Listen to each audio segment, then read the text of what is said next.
السلام عليكم ورحمة الله.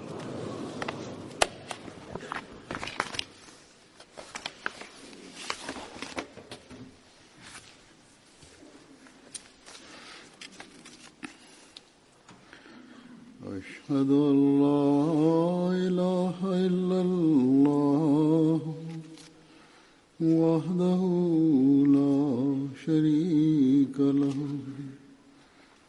وأشهد أن محمدا عبده ورسوله أما بعد فأعوذ بالله من الشيطان الرجيم بسم الله الرحمن الرحيم الحمد لله رب العالمين الرحمن الرحيم مالك يوم الدين إياك نعبد وإياك نستعين اهدنا الصراط المستقيم صراط الذين أنعمت عليهم غير المغضوب عليهم ولا الضالين.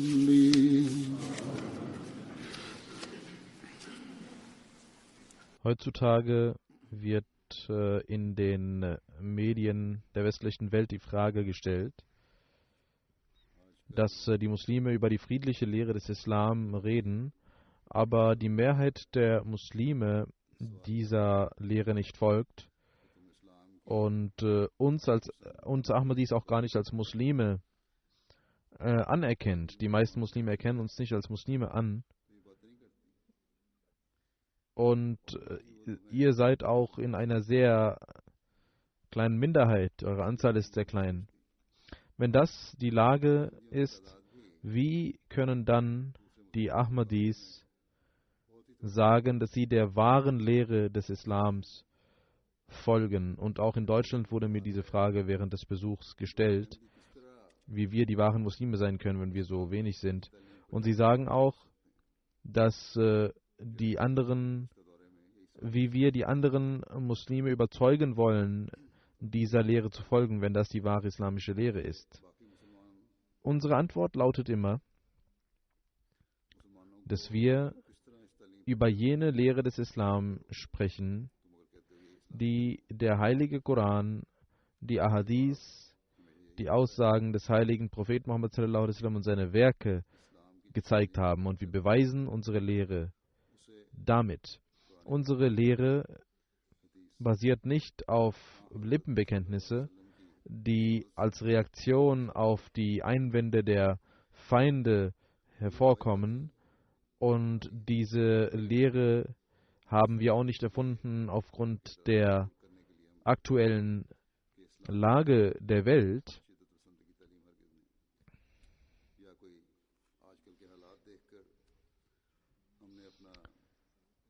Wir beweisen vielmehr, dass die islamische Lehre seit jeher auf die Einhaltung der Rechte Gottes und der Rechte der Schöpfung basiert. Was die Frage der anderen Muslime angeht, wie wir die anderen Muslime überzeugen möchten, dieser Lehre zu folgen, so lautet die Antwort, dass der heilige Prophet Mohammed, Friede sei auf ihm, prophezeit hatte, dass ein solcher Zustand der Verzerrung unter den Muslimen kommen wird und in dieser Zeit wird der verheißene Messias und Imam Mahdi kommen, mit der Aufgabe, sowohl die Muslime zu reformieren, als auch die gesamte Welt mit der wahren Botschaft des Islams zu betrauen. Und diese Prophezeiung des heiligen Propheten Muhammad sallallahu alaihi wasallam ist mit voller Kraft in Erfüllung gegangen, zu einer Zeit, wo solche Zustände vorherrschten. Der verheißene Messias und Imam Mahdi wurde in einer solchen Zeit von Gott geschickt und gesandt. Er ist gekommen und hat uns die wahre Lehre des Islams und des Heiligen Koran gelehrt und gezeigt, was die Weisheit hinter jedem Gebot des Islams ist. Und wir Ahmadi-Muslime, die an den verheißenen Messias al-Islam glauben, folgen dieser Lehre des Islam und verbreiten diese Lehre sowohl unter den Muslimen als auch unter den Nichtmuslimen.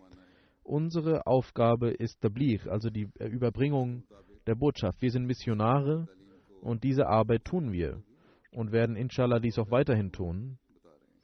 Göttliche Gemeinden und die Gemeinden der Propheten verbreiten sich nicht innerhalb von Tagen, sondern langsam wachsen und gedeihen sie. Wir antworten genau dies. Ihr sagt zwar, wie wir andere Muslime davon überzeugen werden, aber die Ahmadiyya Muslim Jamaat, die es nun in Millionen Höhe gibt, in mehreren 10 Millionen existiert sie. Die meisten dieser Menschen kommen aus den verschiedenen Gruppierungen des Islams, die die Ahmadiyyat akzeptiert haben. Sie haben die Botschaft der Ahmadiyyat erkannt.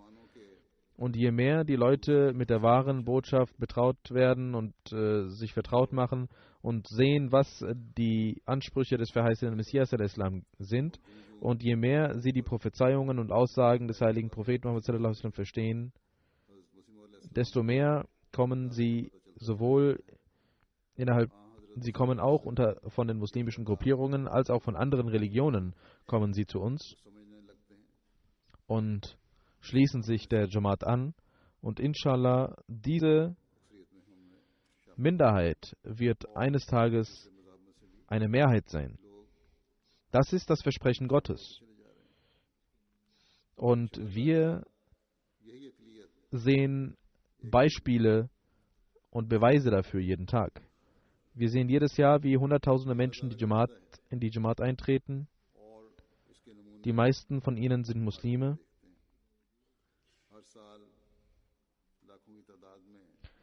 Obwohl wir wenig Mittel besitzen, wenig Muballighin haben, aber trotzdem sehen wir, dass Allah uns mit großen Ergebnissen segnet. Und wir sehen, dass viele Menschen von Gott rechtgeleitet werden. Viele bekommen durch Wahrträume mit, dass der verheißene Messias al-Islam gekommen ist und dass er wahrhaftig ist.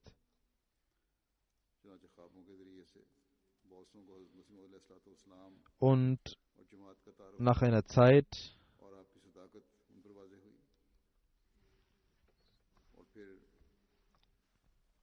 passiert es, dass sie in der Jugend die Träume gesehen haben oder in der Kindheit oder vor langer Zeit gesehen haben und nach einer gewissen Zeit ihnen dieser Traum wieder einfällt und sie das Bett ablegen.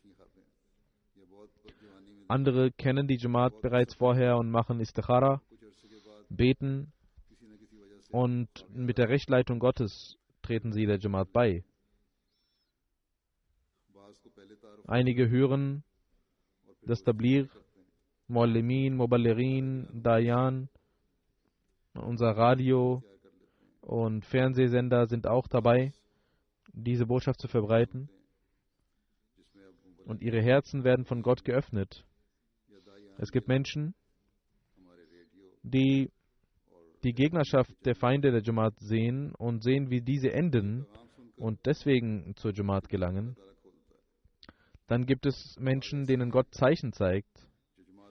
Allah hat dem verheißenen Messias al-Islam gesagt, ich werde dir Ehre gewähren und wachsen und gedeihen lassen.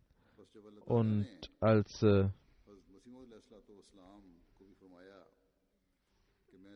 der verheißene Messias al-Islam nicht einmal den Anspruch erhoben hatte und sehr, sehr wenige Menschen ihn kannten, hatte Allah ihm gesagt, Kataballahu la'aghlibanna ana wa rusuli. Wahrlich, Allah hat festgeschrieben, dass er und seine Gesandten obsiegen werden. Damals hatte er nicht einmal den Anspruch gehabt, der verheißene Messias und Imam Mahdi zu sein. Dann sagte Allah, La mubaddila bi kalimatin. Niemand vermag es, die Worte Gottes zu verändern, die Beschlüsse Gottes zu verändern.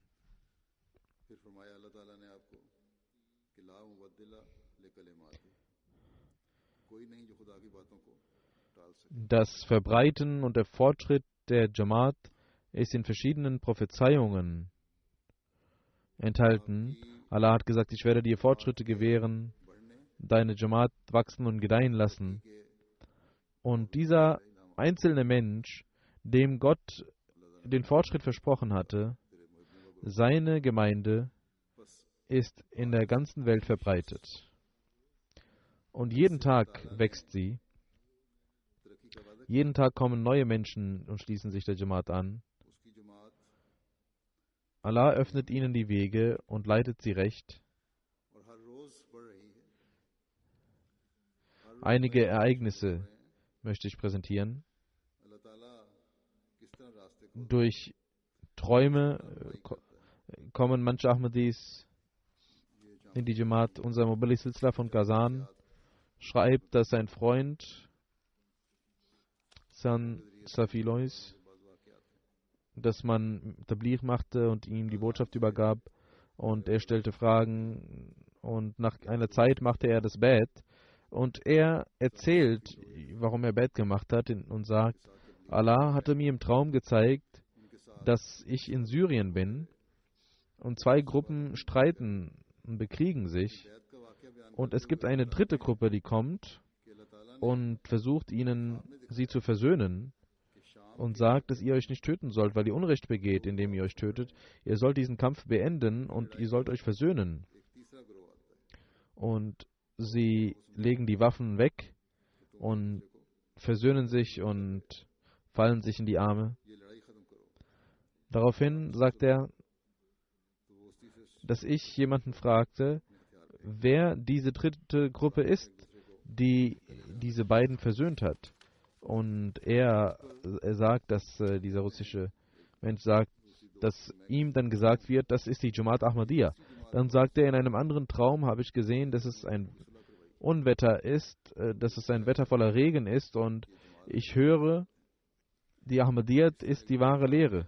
Nach diesen Träumen habe ich das Bett abgelegt.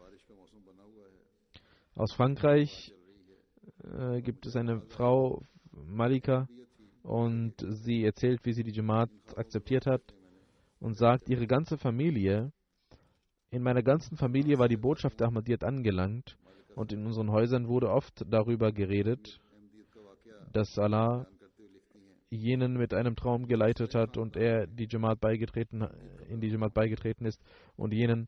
Und ich hörte immer zu, aber sagte nie etwas. Sie sagt, dass eines Tages ich zu Gott betete, sagt mir auch, ob die Ahmadiyyat der rechte Weg ist oder der falsche Weg ist. Sie sagt, dass sie in den nächsten 3 Nächten von Gott 3 Träume erhielt. Im ersten Traum sah ich, als ob der Tag des jüngsten Gerichts angebrochen sei und überall ist Unruhe.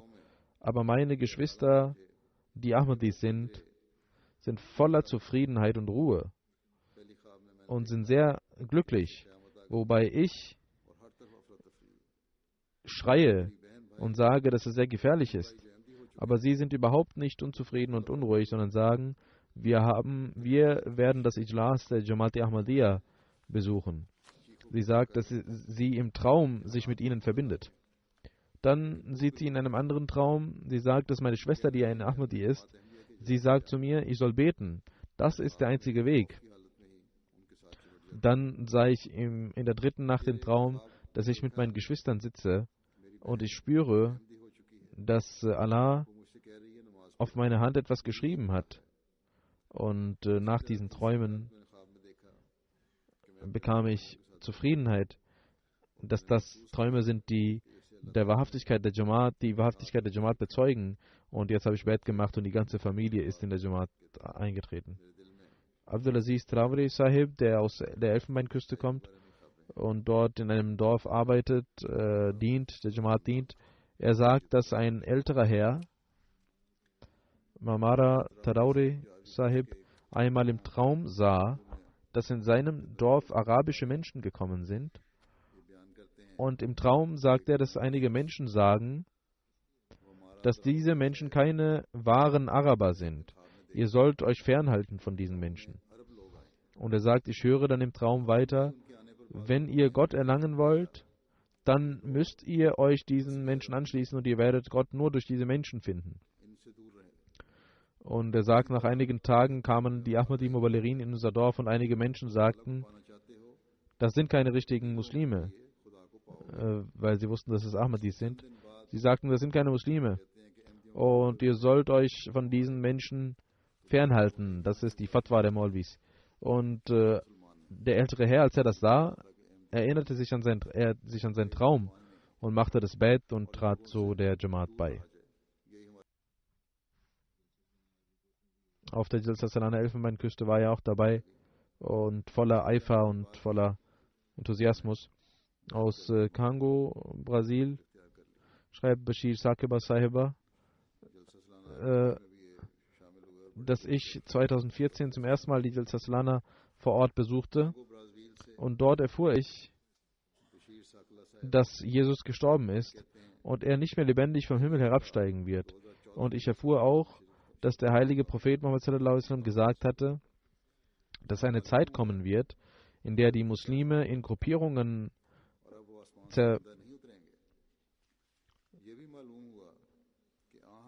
zerbrochen sein werden und der Islam nichts mehr übrig bleiben wird und der verheißene Messias wird kommen und seine Jamaat wird die einzige wahre Jamaat sein.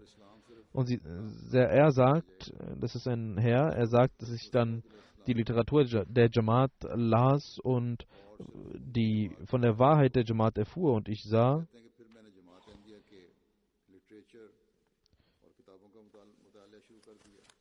dass ich im Traum sah, dass ich in einem hohen Bus reise und ich sah Rosen und er wusste, dass diese Reise sehr segensreich ist und nach diesem Traum nahm ich die Ahmadiyyat an. Aus der Jamaat Kirgisistan sagt der Naumubai über die Akzeptierung der Ahmadiyyat, er sagt, dass ich in einer muslimischen Familie aufwuchs und der Islam war keine fremde Religion für mich. Aber ich dachte niemals über den Sinn und Zweck der Religion nach. Und ich traf den Sadr Sahib von Kirgisistan und redete mit ihm über verschiedene Themen. Über den Glauben wurde auch diskutiert. Und langsam wusste ich, dass der Islam die richtige Religion und der richtige Glaube ist. Und die heutigen Muslime nicht an den wahren Islam glauben. Und ich konnte die Antworten finden auf meine Fragen über den Heiligen Koran, über die Ahadith und durch die Zitate des verheißenen Messias der Islam und des Kalifen der Zeit, Khutbah von Huzur. Er sagt, dass ich da vieles lernte und zum ersten Mal den Heiligen Koran las. Und er sagt, dass ich eines Tages beschloss, das Bett zu machen. Und ich sah im Traum, dass ein Freund von meinem Vater sagt, dort ist ein Zeichen, aber sag niemandem über dieses Zeichen Bescheid, denn die Terroristen werden versuchen, dies zu zerstören. Und er sagt, dass ich dieses Zeichen sah. Es war ein sehr schöner großer Garten und es waren wie Schmetterlinge, die dort waren. Und ich dachte, dass das ein Zeichen Gottes ist und wie können wir dieses Zeichen verstecken? Und ich beginne wie ein Vogel zu fliegen. Und dann ging ich zu den Freunden meines Vaters und sie sind dabei, Tee zu trinken und denken, ich bin ein Vogel. Ich sage dreimal Allahu Akbar und sie sind sehr besorgt, wie dieser Vogel sprechen kann. Und er sagt, ich steige zum Himmel, fliege in den Himmel und werde von einem Vogel zu einem Engel. Und dann schaue ich auf die Erde, alle sind gestorben, niemand ist lebendig. Und er sagt, ich fliege nach Hause im Traum und als ich zu Hause ankomme, ging der Traum zu Ende und ich wurde wach. Und er sagt, ich beschloss nach diesem Traum, dass Allah mir eine spirituelle Kraft gegeben hat. Und er machte das Bett und trat der Jamaat bei. Abdul Hadi Sahib aus Ägypten sagt, lange Zeit bevor ich die Ahmadiyyat kannte, sah ich im Traum, dass ich auf einem einsamen Weg zu einem fernen Ziel gehen will und ein rechtschaffener Mensch kommt zu mir und sagt, ich soll einen anderen Weg gehen. Und er sagt, ich zögere nicht und bin voller Freude, dass ich einen neuen Weg gefunden habe, auf den mich der rechtschaffene Mensch führen möchte. Und der Grund dafür ist, dass ich sehe, wie mitleidvoll er ist und ich spüre und sehe, dass er mich von dem Unglück bewahrt hat und mich auf einen Weg gebracht hat, der Ruhe und Zufriedenheit geben wird.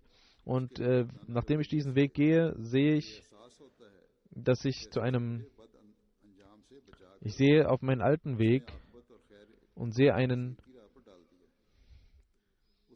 tyrannischen Menschen, der dort versucht, die Menschen zu misshandeln. Und ich denke, wenn dieser rechtschaffene Mensch mich von dem Weg nicht abgebracht hätte, dann würde ich auch in den Händen dieses Tyrannen sein und das machen müssen, was er mir gesagt hat. Und im Traum denke ich nach, dass dieser rechtschaffene Mensch vielleicht der Prophet Moses ist.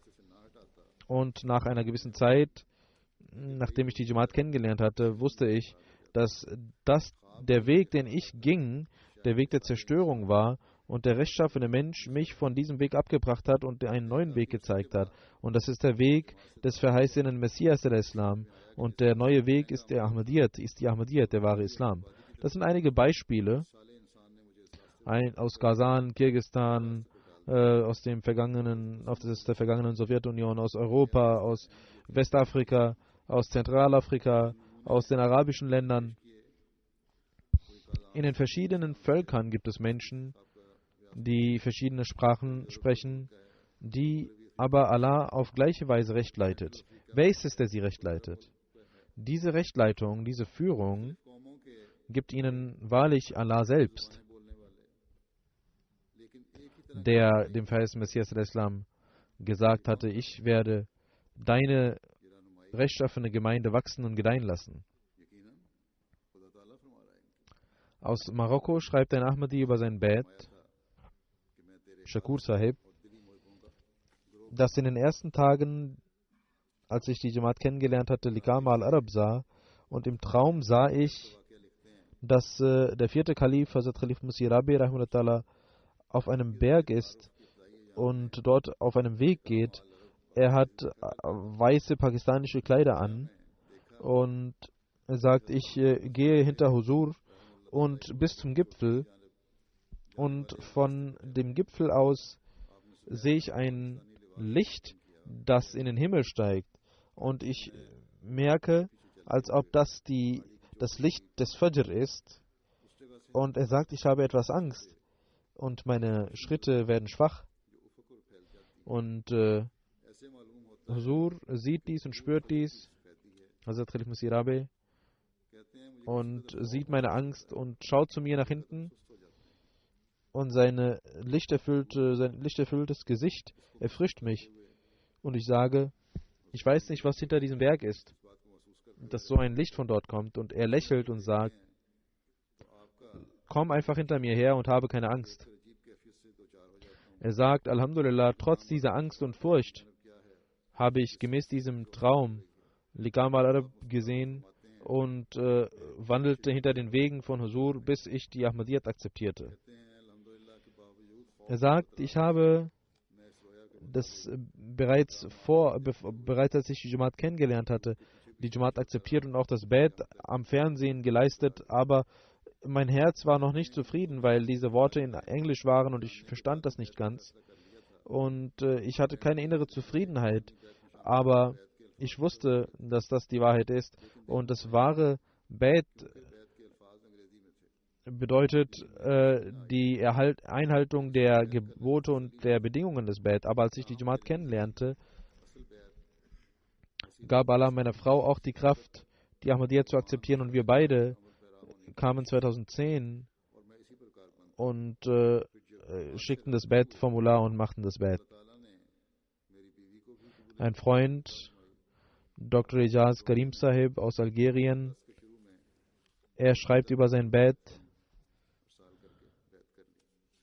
Er ist auch dort Generalsekretär in der Jamaat und er ist auch Asiri Rahimullah gewesen. In den vergangenen Tagen wurde er gefangen genommen wegen seinem Bekenntnis zur Jamaat und es geht ihm auch noch nicht ganz gut. Möge Allah seine Schwierigkeiten beseitigen dort. Er sagt, dass ich die verzerrte islamische Lehre und die falschen Exegesen des Koran abgelegt hatte und ich war sehr unglücklich darüber und ich dachte, kann das Wort Gottes sein, indem ich die Worte der Ulama hörte, und bis ich die Ahmadiyyat kennenlernte durch einen jordanischen Ahmadi und lernte, was der verheißene Messias geschrieben hat, und bevor ich das Tafsir des verheißenen Messias las, betete ich, indem ich Nafel verrichtete: O Allah, leite mich zum rechten Weg. Je mehr ich las, desto mehr Ruhe bekam ich in der Brust und ich wusste, dass das nicht das Wort eines Menschen war, sondern göttliche Offenbarung war. Aber bevor ich mich beschloss, Bet zu machen, machte ich Istikhara und im Traum sah ich, dass ich mit meinen Freunden eine Stadt betrete nachts und ein Licht begleitet uns. Während dieser Zeit klingelt mein Telefon und ich sehe, dass der verheißene Messias al-Islam mich anruft, und ich beschloss im Herzen, ich werde ihn zurückrufen. Wenn er nicht antwortet, dann wird er ein wahrer Prophet sein, denn ich dachte, dass ein Prophet nicht antworten wird, wenn ich ihn am Telefon anrufe, und er nahm nicht an, als ich ihn anrief, und er kam zu mir. Ich begann Auzubillah zu lesen und die Verse des Koran zu lesen, damit nicht der Satan zu mir kommt in Form des Mahdis. Und ich war voller Furcht. Und es war die Zeit von Fajr. Und ich wusste, dass das ein wahrer Traum war. Und ich machte das Bet. Wie Allah Zeichen für die Menschen zeigt, und das, sodass sie Bet machen, darüber schreibt Mubarak in Charge Senegal. Er sagt, dass in der Region Senegal, Casamance, in 3 Dörfern die Ahmadiyyat etabliert wurde. Und in diesen 3 Dörfern kamen die Maulvis, weil sie den Fortschritt der Jamaat sahen und wollten gegen die Jamaat beten, und sie rezitierten den Heiligen Koran und gingen zu Boden und warfen sich zum Boden, diese Muslime, und sagten, das möge Allah die Jamaat und den Muballigh zerstören. Aber Allah, es geschah, dass nach einigen Tagen dieses Gebets der größte Imam von ihnen von einer Schlange gebissen wurde, und die ganzen Imams kamen beisammen und beteten wieder, möge Allah den Imam retten. Aber dieser große Imam, spuckte Blut aus und starb, und nach einigen Tagen wurde auch der Chief von der Schlange gebissen, der sich am Gebet beteiligt hatte, und die Maulvis beteten für ihn, aber konnten ihn auch nicht retten. Und die Leute bekamen Furcht und sagten, dass die Ahmadiyyat und das üble Gebet gegen die Ahmadis und gegen den Ahmadi-Imam, das ein Resultat davon ist. Aber die Maulvis sagten, das sind die Djinns, die das machen. Das macht nicht Allah, sondern das sind die Djinn, die diese Schlange hier ihr Werk treiben lassen. Aber nach einigen Tagen wurde auch der Vize-Chief gebissen von der Schlange. Und einige Tage später kamen die Menschen zu unserem Muballigh, und der Muballigh wusste nicht, dass diese Menschen so ein Gebet gegen die Jamaat gebetet hatten. Aber die Dorfbewohner erzählten alles und sagten, errette uns. Dein übles dieses üble Gebet hat uns in den Bann gezogen. Und der Muballigh ging zum Dorf und erzählte ihnen vom Messias al-Islam, dass er gesagt hat, dass Allah ihre üblen Gebete auf sie zurückweisen wird und die Jamaat beschützen wird. Und heute gibt es mehr als 700 Menschen in diesen Dörfern, die die Ahmadiyyat akzeptiert haben.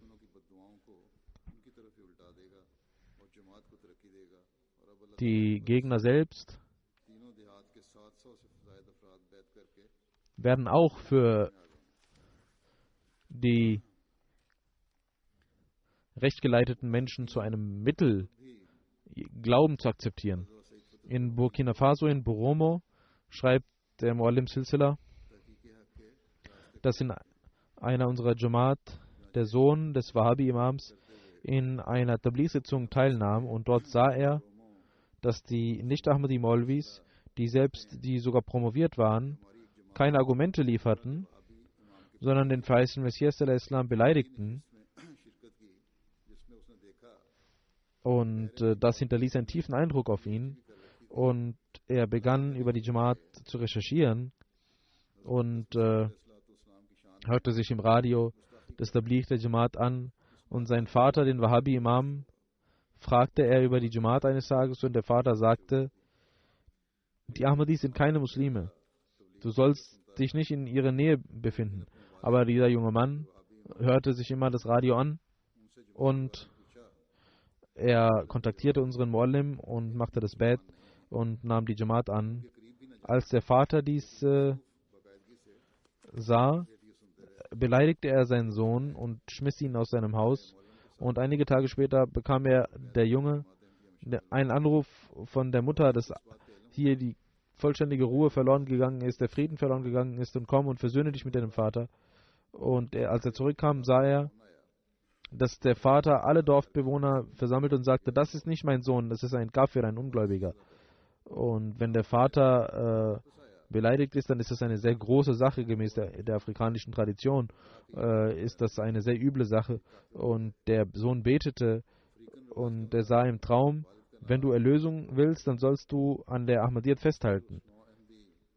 Und er wurde weiter gestärkt in seinem Glauben und er sagte zu seinem Vater, sie können tun, was sie wollen.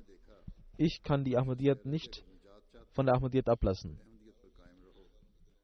Auch in den Herzen der Menschen, die tausende Meilen weiter weg wohnen, wenn Allah ihnen die Wahrheit der Jamaat zeigt, dann gibt er ihnen auch Standhaftigkeit. Allah hat mit der wahren Lehre des Islams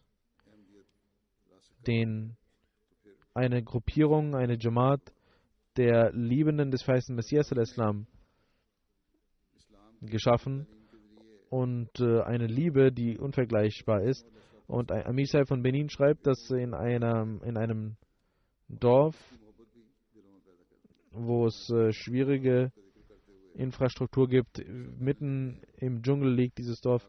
Und er sagt, dass letztes Jahr wir dorthin gingen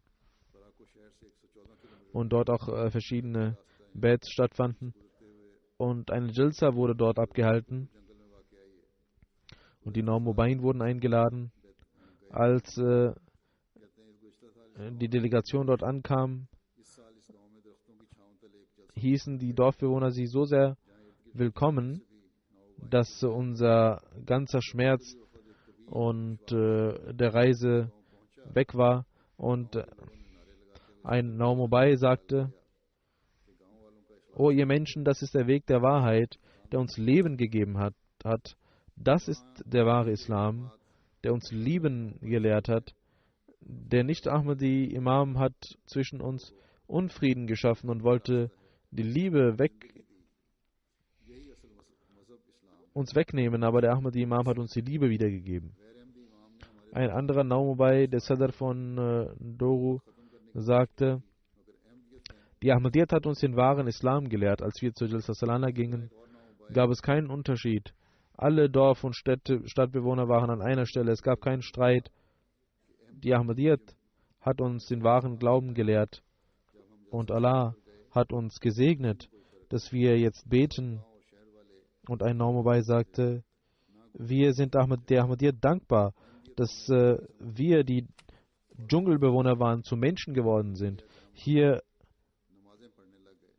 begrüßte man nicht mal seinen Vater und jetzt begrüßt man mit Salam alle Menschen durch die Ahmadiyyat.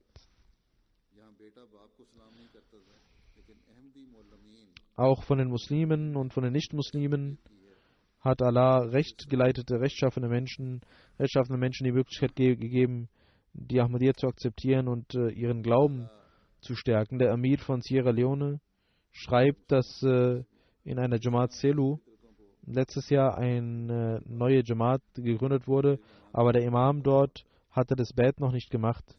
Und vor einiger Zeit, als der Imam die Jamaat akzeptierte, gab es einige unfriedenstiftende Menschen, die Unfrieden stiften wollten. Und diese Menschen sagten zum Imam: Diese Moschee, deren Imam du bist, gehört in Malikiya, deswegen sollst du entweder die Jamaat verlassen oder du sollst diese Moschee verlassen. Und der Imam Sahib antwortete: Ich habe nach langer Zeit der Recherche die Ahmadiyyat akzeptiert, und da ich ein Imam bin und kenne und weiß besser, was ist, deswegen sage ich euch, dass die Ahmadiyyat der wahre Islam ist. Und ich gebe euch eure Moschee zurück und eure Imame zurück, aber die Ahmadiyyat werde ich nicht abgeben. Es gibt auch solche Imame und Ulama, die so eine Wahrheit besitzen, die Kraft besitzen, denen Allah die Weitsicht gegeben hat, die Wahrheit zu akzeptieren. Die pakistanischen Ulama sind egoistisch und denken nur an ihr Ego und an ihr Geld. Ein lokaler Muallim aus Benin, Tawfiq Sahib, schreibt, dass ein Freund Bamisuro Karim von den Christen die Ahmadiyyat akzeptierte, und er lud uns in seinem Dorf Heti ein und sagte: Auch wenn niemand hier akzeptiert und die Leute mich bekämpfen, ich bin Ahmadi und werde Ahmadi bleiben und werde alleine Tabligh machen. Das ist der Eifer, den diese Menschen besitzen über das Tabligh. Das ist eine Lehre für uns alte Ahmadis. Und als man Tabligh in seinem Dorf machte, hatten 20 Menschen die Möglichkeit, das Bad zu machen. Nach gewisser Zeit kam ein Student, Bashir Sahib, aus Jamia Ahmadiyya, Nigeria, und mehr als 100 Menschen akzeptierten die Ahmadiyyat. Und als man sah, dass die Ahmadiyyat immer weiter wächst, begann der Imam der Moschee, die Jamaat zu bekämpfen, und er redete immer gegen die Jamaat, aber die Ahmadis blieben standhaft. Und der erste Ahmadi dieses Dorfes, Bamisura Karim, sagte: Solange die Jamaat hier keine Moschee bekommt, ist mein Haus für die Jamaat gewidmet. Durch die Segnungen Gottes beteten die Ahmadis das Freitagsgebet und das Eid dort. Und der Imam sah, dass die Ahmadiyyat immer weiter voranschritt. Und er ging zu dem Haus von Solo Karim Sahib und nannte ihn einen Ungläubigen. Und der Karim Sahib sagte: Als ich ein Christ war, hat niemand von euch mir die Botschaft des Islams gegeben. Und nun bin ich Ahmadi-Muslim aufgrund der Jamaat der Ahmadiyya und ihr nennt mich einen Ungläubigen. Ich bin Ahmadi und werde als Ahmadi sterben. Und der Maulvi musste gedemütigt rausgehen.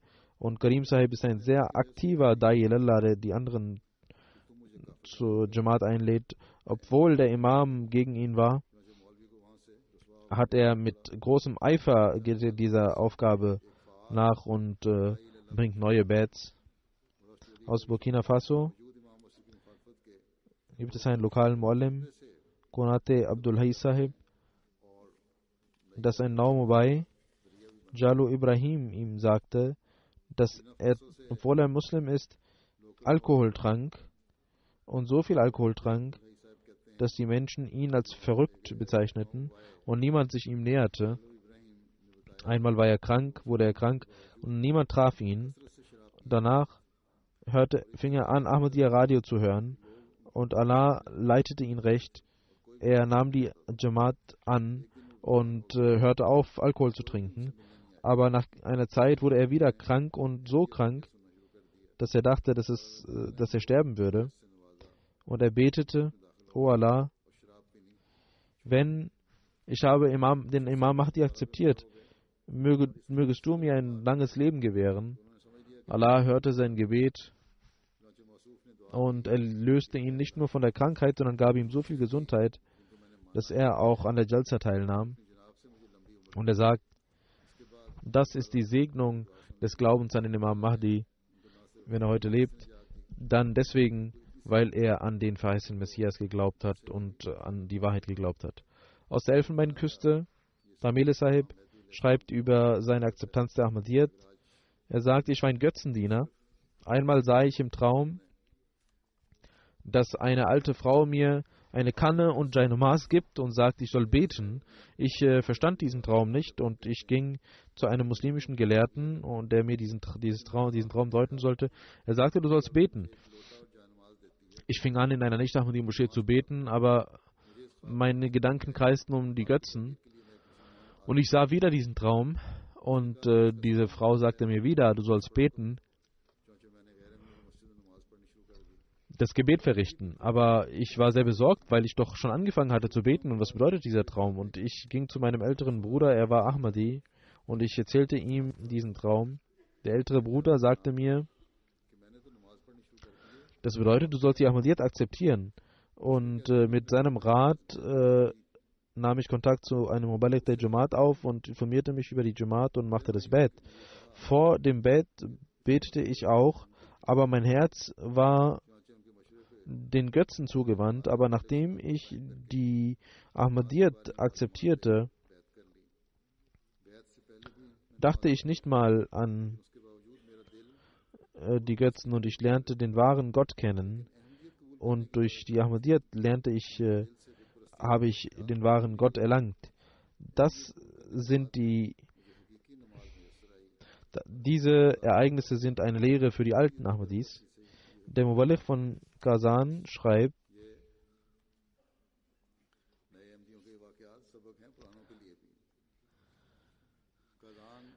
dass in der russischen Sprache ein Mensch seinen Traum und er sah dort auch die Webseite der Jamaat und sein Geschäft ist in der Stadt und jeden Tag kommen Zehntausende Menschen zu seinem Geschäft oder gehen dort vorbei und er hat dort ein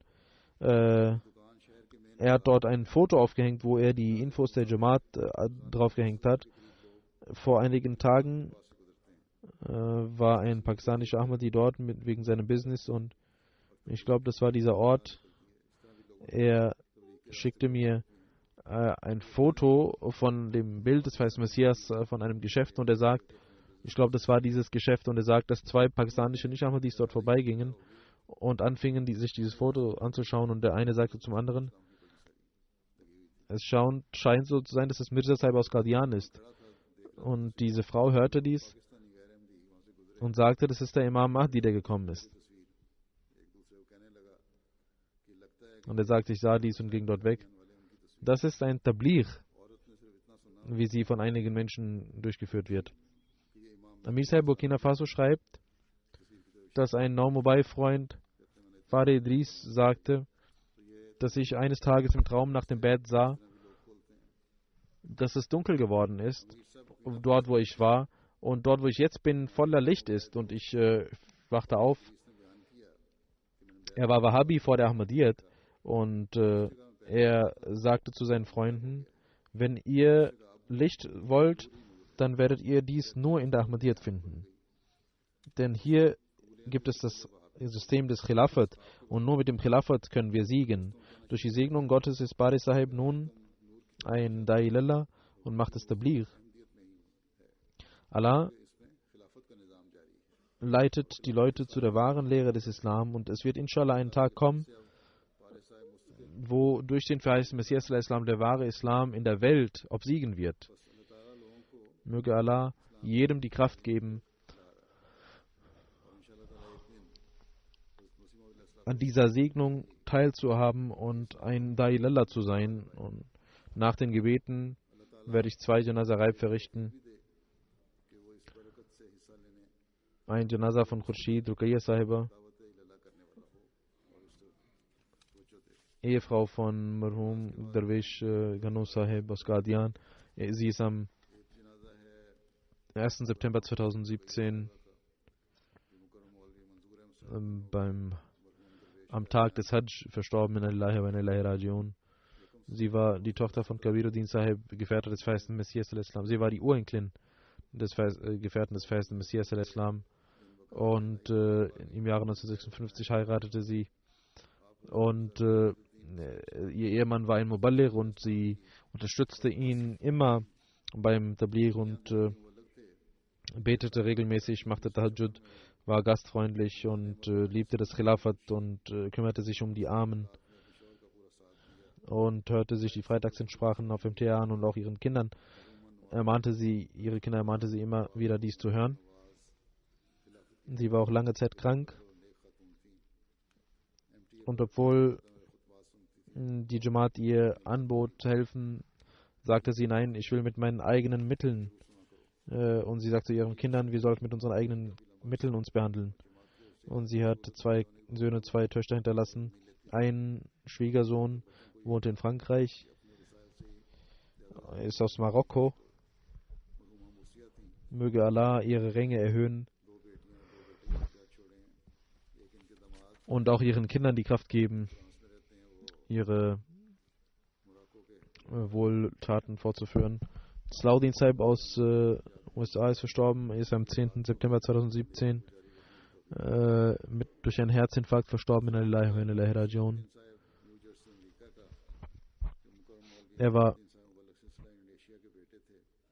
Er hat dort promoviert in den Naturwissenschaften, kam auch während des 4. Khilafats nach London, arbeitete in Amla Hifazat und in PS Office. Ob es die Sicherheitsduty war oder die Aufgaben im Büro, er hat immer mit voller Verantwortung diesen Aufgaben ist er nachgegangen.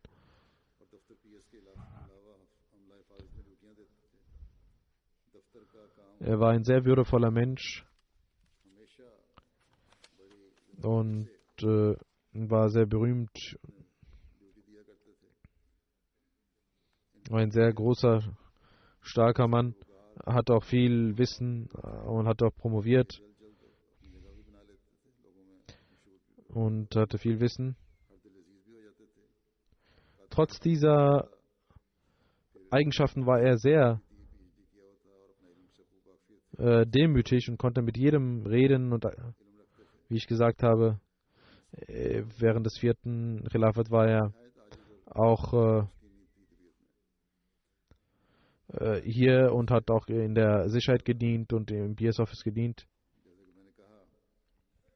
Amir Sahib, USA, schreibt, dass Dr. Salahuddin Sahib aus New Jersey war und jahrelang auf der Jalsa Salana in der Langar-Mannschaft gearbeitet hat und demütig gearbeitet hat. Und er war ein Vorbild für uns alle.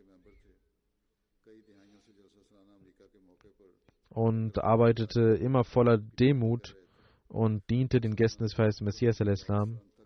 Und er sagte, ich brauche kein Amt, sondern möchte dienen. Er liebte das Khilafat. Ich kenne ihn seit meiner Kindheit aus Rabwa.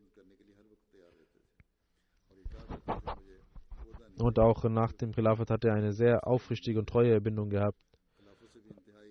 Möge Allah seine Ränge erhöhen. Er war nicht verheiratet. Möge Allah auch seinen Schwestern Geduld geben und den Kindern von Imam Din Sahib auch die Möglichkeit geben, seine guten Werke fortzuführen.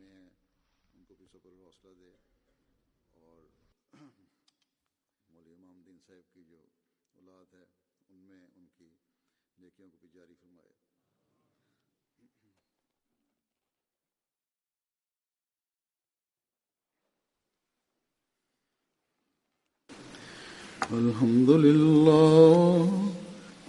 لله نحمده ونستعينه ونستغفره ونؤمن به ونتوكل عليه ونعوذ بالله من شرور أنفسنا ومن سيئات أعمالنا من يهده الله فلا مضل له ومن يضلل فلا هادي له ونشهد أن لا إله إلا الله ونشهد أن محمدا عبده ورسوله عباد الله رحمكم الله إن الله يأمر بالعدل والإحسان وإيتاء